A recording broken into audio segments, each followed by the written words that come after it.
I read this passage last week, but I'm going to read it again. This is about the servants, those who come to enlighten mankind. The immortal, bound to earth's mortality, appearing and perishing on the roads of time, creates God's moment by eternity's beats. He dies that the world may be newborn and live.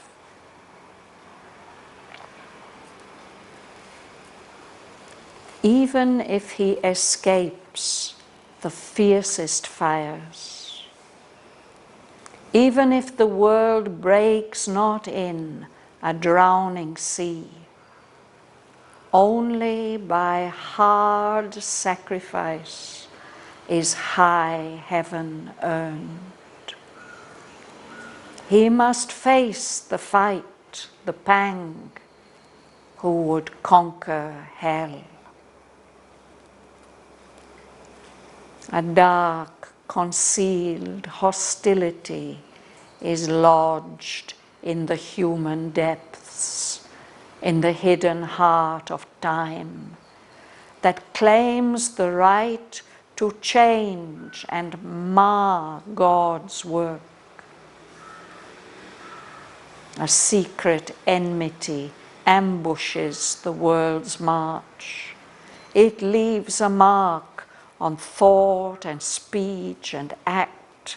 It stamps stain and defect on all things done. Till it is slain, peace is forbidden on earth. There is no visible foe, but the unseen is round us. Forces intangible besiege. Touches from alien realms, thoughts not our own, overtake us and compel the erring heart. Our lives are caught in an ambiguous net.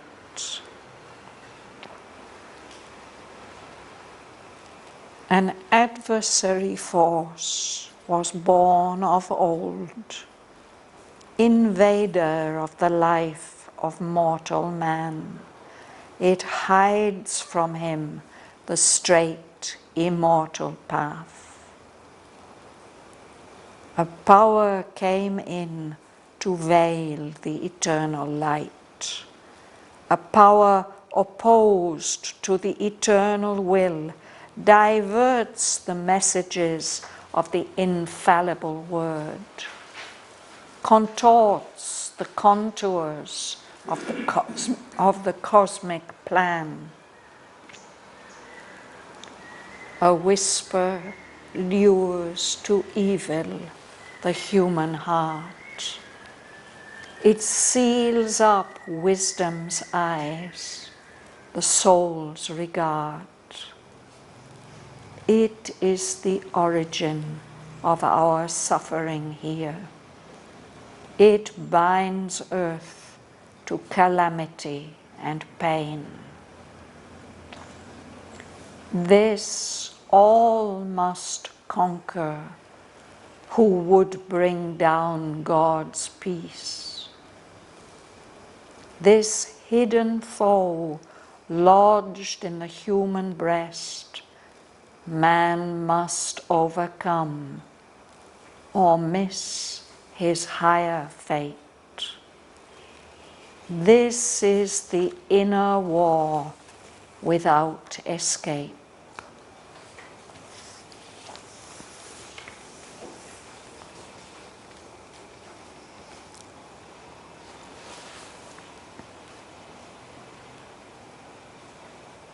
You'll start.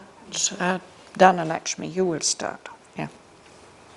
The immortal bound to earth's mortality, appearing and perishing on the roads of time, creates God's moment by eternity's needs.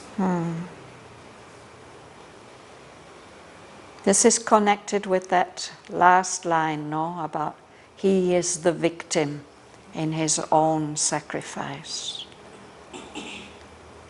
So the immortal being has come and accepted to be bound by the mortality that we experience here on earth.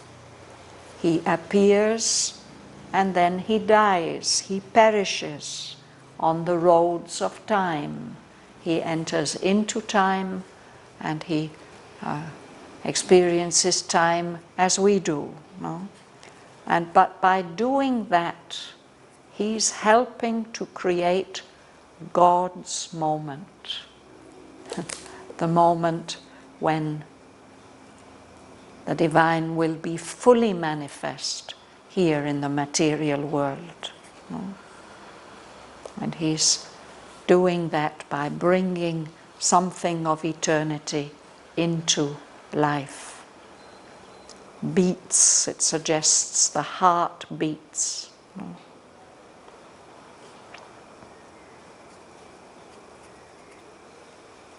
Suresh, you will read. He dies that the world may be new, born, and Live. live.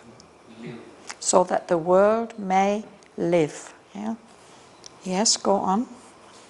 He dies that the world may be new, born, and live. Yes. Even if he escapes the fiercest fire, even if the world breaks not in the drowning sea, only by her sacrifice is high heaven earned. He must face the fight, the man who would conquer hell. Yes. So that immortal dies. He takes a mortal form and he dies. And the purpose of him coming and taking that human form and then dying like other human beings is that the world may receive some new birth and live, become more alive, go on living and become more alive. So that's when the great souls come and they incarnate and they do their work. That's also that the world may be newborn and live. And sometimes that entails them dying a very painful death. And then he says that even if he hasn't got to go through the most painful experiences, if he escapes the fiercest fires, some avatars have had to suffer terribly, but others not so much, no? In their mortal bodies. Even if he doesn't get completely drowned by the world the way that it is, no?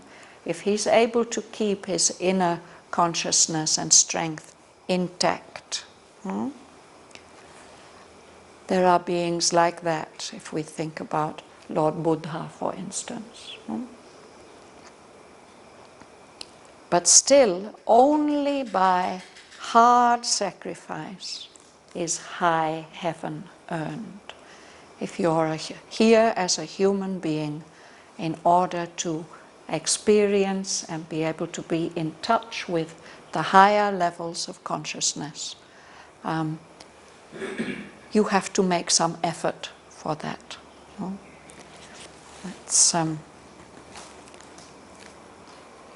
One day I'm going to write an article about this word sacrifice in Savitri, because Sri Aurobindo doesn't mean it exactly the way that we mean it in the West. Their sacrifice is always hard and painful, and it's meant to be like that. No. But when Sri Aurobindo uses the word, he's using it in the sense that is there in the Gita, that everything in this world is an expression of the One, and that oneness gets expressed by a constant interchange of energies between all the different forms and forces. And if we want to improve our present state, we have somehow to make the necessary effort, the appropriate effort, and that is making a self-offering, a self-giving to those higher forces that we want to help us and want to be in contact with, that we want to come into us. So that has to be done by hard sacrifice. It's a serious business. And the one who wants really to conquer hell, not just to reach heaven, but to conquer hell, all the forces of distortion, of evil and falsehood and unnecessary suffering, he will have to fight those forces. He will have to face that fight, and he will have to face the pain of that battle. Pang is a pain.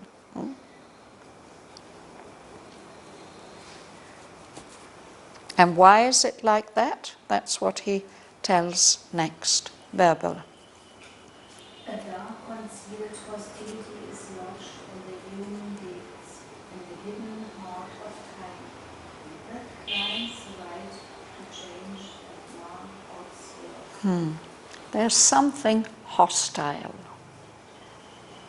It's dark, concealed, it's hidden, but it's lodged, it's fixed somewhere in our human hearts, and it's fixed somewhere in the depths of time. It's part of the experience of time, and that hostile power claims the right to change God's work and to spoil it. To mar means to spoil. He'll say a little bit more about that, Bhavana. A secret enmity ambushes the world's march. It leaves a mark on thought and speech and act. It stamps strain and defect on all things done. Till it is slain, peace is forbidden on earth. So we often wonder why we can't have much peace, no? It's because there's some battle, something has to be done. This secret enmity, we don't discern it even, it is hidden. It's hiding in ambush.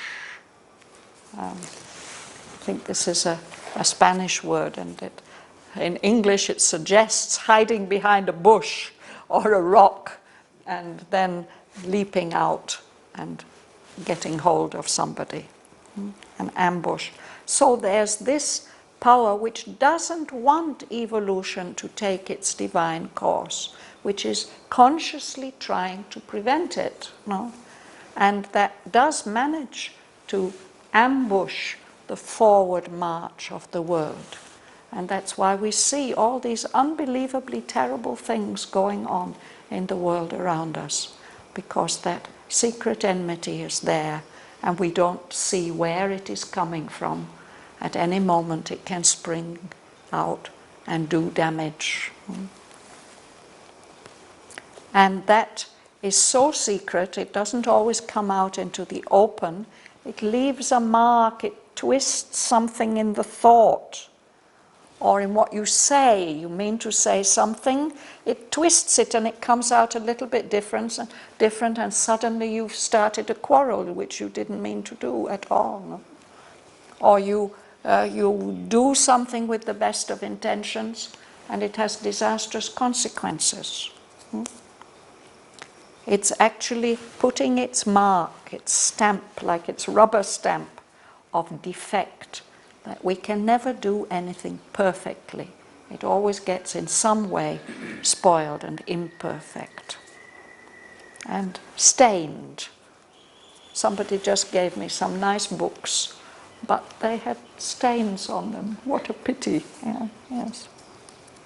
So on everything that's done in the human world, there's this stain, this defect, and it's coming not from us and our human intentions. It's coming from this secret hostility which is working against the divine.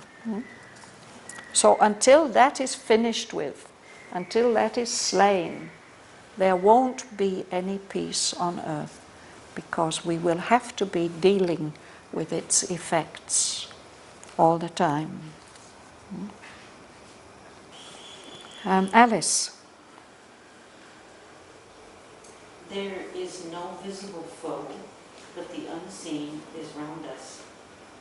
Forces intangible besiege, touches from alien realms, thoughts not our own, overtake us and compel the erring heart. Our lives are caught in an ambiguous net. Yes. So there may be visible enemies, but more terrible are those invisible enemies. A foe is an enemy. No? We don't see that enemy.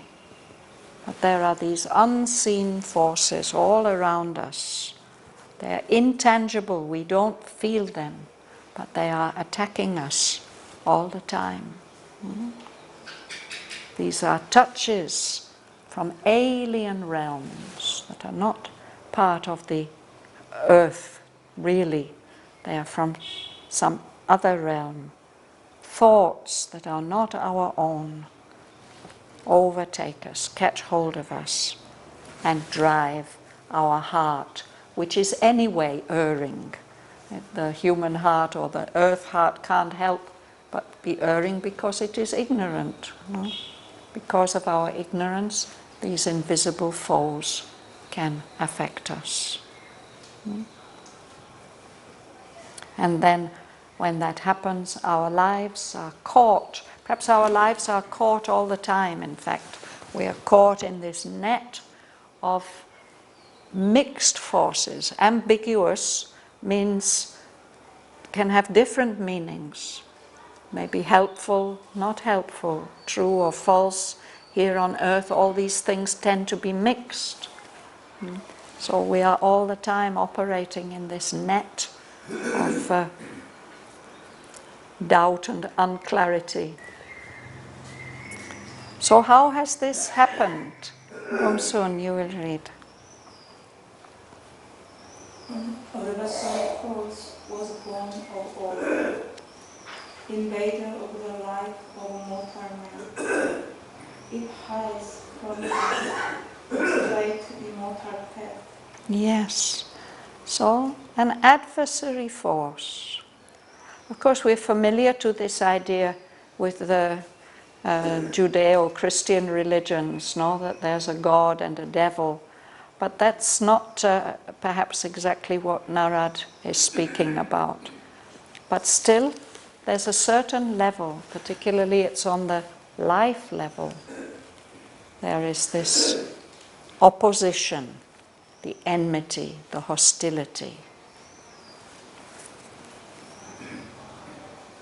Mother has told an interesting story about that to the children to explain how this can be. I've told this story before, but perhaps not all of you have heard it. She says that when it was decided to create this world, then the Supreme Lord projected himself in the form of 4 forces. The force of consciousness and light, the force of life, the force of truth, and the force of bliss, delight, bliss. And those four forces were given the task to create the world. But they felt so powerful in themselves. They'd been given this great task. Somehow they lost the connection to their origin. They forgot about the one from whom they had come. And the moment they did that, the moment that they lost that connection, each of them turned into its opposite. So life turned into death. Light turned into darkness, unconsciousness. Bliss turned into suffering. And truth turned into falsehood.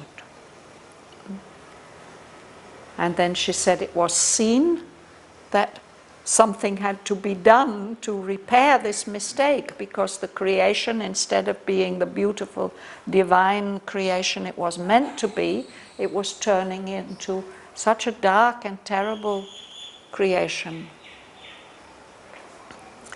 So in two different occasions when she told this story, she said two different things about what was done. She said, then the gods were created. These are beings who are not allowed to cut their connection with the Supreme. So they have to follow the divine will, and they have to work to set right all the things that have gone wrong. But she says, but the other ones were there first. So in a way they are stronger. And then the other remedy that she gave was, because it was seen that something terrible has happened and it has to be saved, a power of supreme divine love was emanated, which perhaps otherwise would not have been. And that is the force which is actually deep involved in the inconscient, in matter, which is its very presence in everything, is driving the evolution forward. It's radiating its light and its consciousness and its bliss and its truth. And that is what is keeping things moving forward. And then all the help from above is coming to assist. So there's this interchange going on. But that adversary force was born of old, no? And it's invaded, it comes as an invader into the life of human beings, and it hides from us the straight, immortal path. If we were in touch with our souls, we would see always just exactly where to go. But it gets veiled by that adversary force. That power has come in to veil, to hide the eternal light. And it is opposed, it is consciously opposed to the eternal will. So when the messages from above are coming to us, it diverts them, twists them, distorts them. That word which comes, the divine message, is infallible, but it gets misinterpreted in our minds.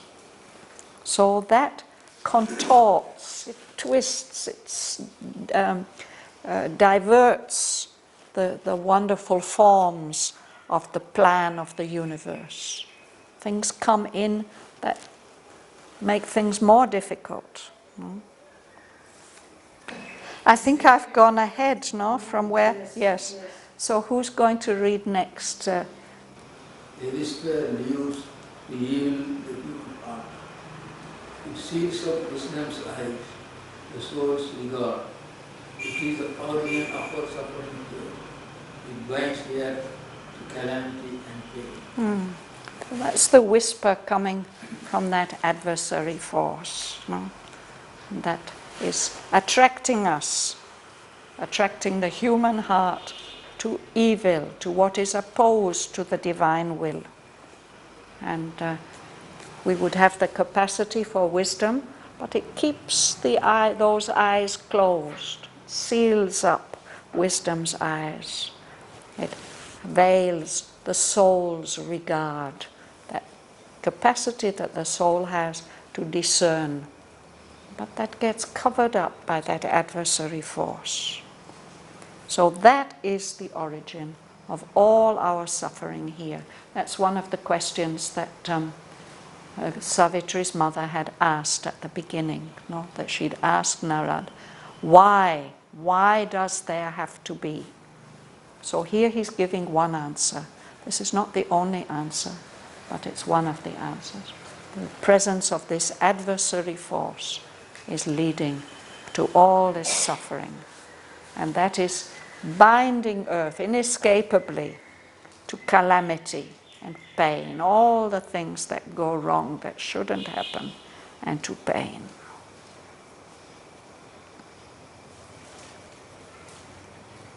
The actual meaning of the soul's regard. Yes, this is another word that I have to write about in Savitri. It comes from French. Sri Aurobindo has taken the French word regarder, means to look, to see, or un regard means a look. We don't use the word regard in English quite like that. We say, I give you my best regards. It means my feelings of respect and good wishes for you. No? But that's not what he means here. He's using it in that original French sense of seeing. So the soul has the capacity to see. It can tell the difference. That's the thing that our mind can't do it, and definitely our vital being, our life being can't do it. But the soul can really distinguish between the truth and the falsehood.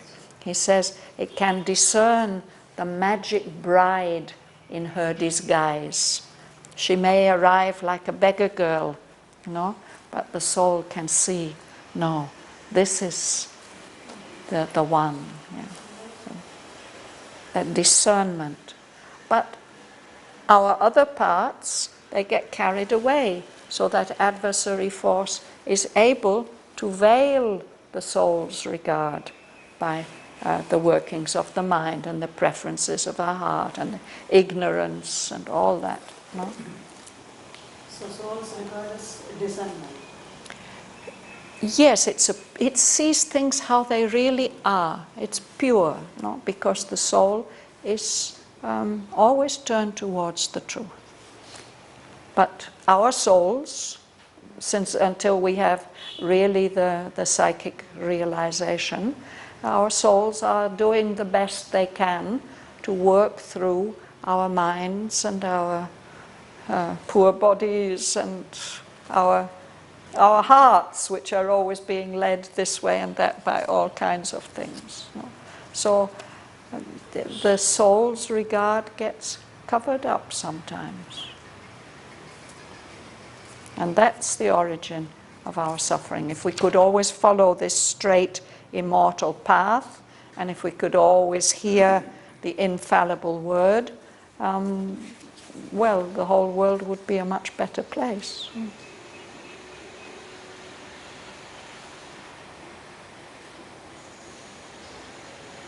Samata, will you read?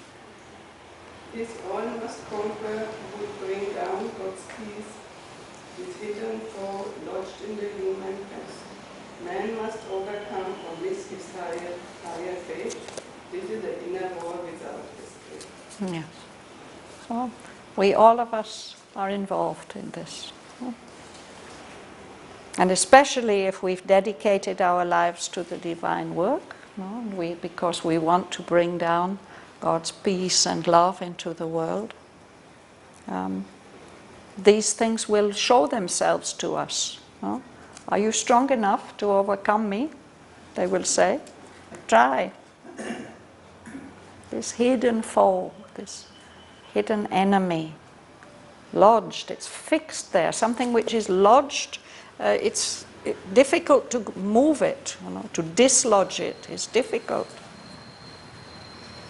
But man, here he says man, the whole human race must overcome And if we don't manage to overcome it, we will miss our higher fate, the higher mission that is given to humanity.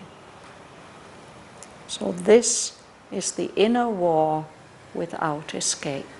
This is why peace is not allowed to us until all this has been overcome. Can we take this as the avatar's work on the earth? It is, of course, the avatar's work, but he would like to have collaboration from all of us, no? There's a sense in which we are all avatars. All of us have immortal souls. We're not always in conscious union with our souls, but the souls have come here as immortal beings precisely to do this work. That's why they've come. Man is human, that means all humanity. Yes, that the soul of humanity has accepted, and this is its particular role in the evolutionary process. No? Humanity has a special role. We've been reading several times in Life Divine recently. He says it's at the human level that is the real turning point, because there can be a conscious collaboration.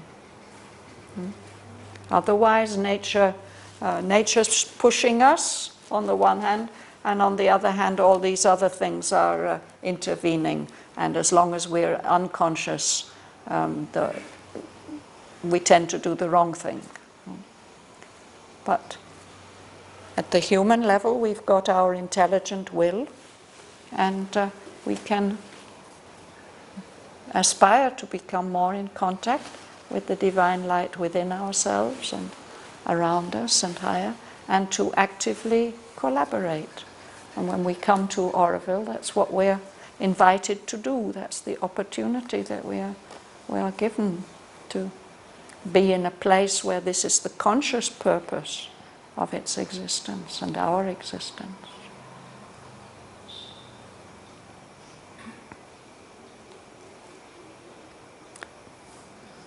So that's a good place to stop for today. So let's reread these very powerful lines from line 365.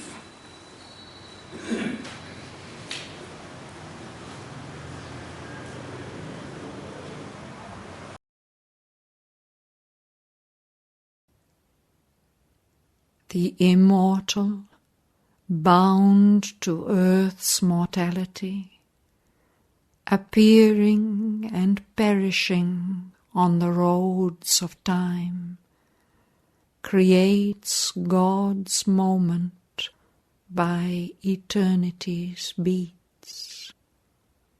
He dies that the world may be newborn and live.